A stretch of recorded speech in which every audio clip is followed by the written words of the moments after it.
was a time when every town had its own 12 noon. The local church bell marked it, and folks set their watch by the sun. It worked when travel meant wagons or walking. But when the trains came along, that kind of timekeeping, it all fell apart. By the 1870s, trains were running coast to coast at roughly 40 miles an hour, 64 kilometers an hour. They carried people, mail, and goods faster than anyone had ever seen. But every station had its own version of 12 noon. The difference being Boston and Buffalo could be 16 minutes.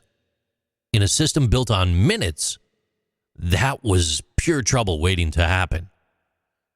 And it did. In August 1853, two trains collided head-on near Valley Falls, Rhode Island. Because the engineers, their watches, they didn't agree. 14 people were killed that day.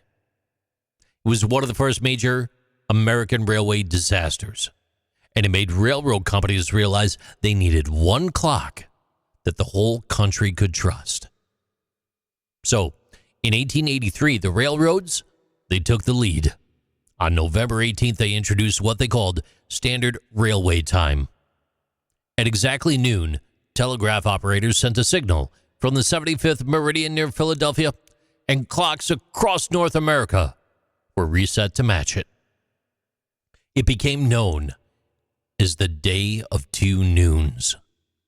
Some towns, the local clock struck 12 twice, once for the sun and once for the new standard.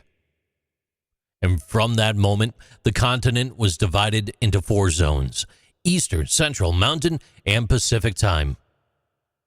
It wasn't law yet, but Americans took to it fast.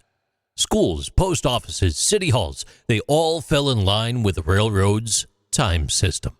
And for the first time, the United States and Canada ran on one coordinated beat. And the rest of the world, they took notice.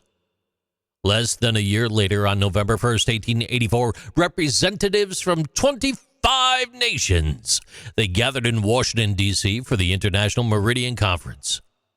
They voted to set the prime meridian through Greenwich, over in England. And that line became 0 degrees longitude. And from it, time was counted east and west all across the globe. That one agreement rewired modern life. Ships could navigate oceans without guesswork. Telegraphs and later radio signals could cross continents and still make sense when they arrived. Farmers, they could plan shipments. Factories could coordinate production. And families waiting at train depots finally knew exactly what on time really meant. And when you check your phone or watch, or you look at a clock tick over in sync with the millions of others, you are currently living inside the same system born that November day, 1884, when the world decided to share not just time, but trust. These are Interesting Things with JC.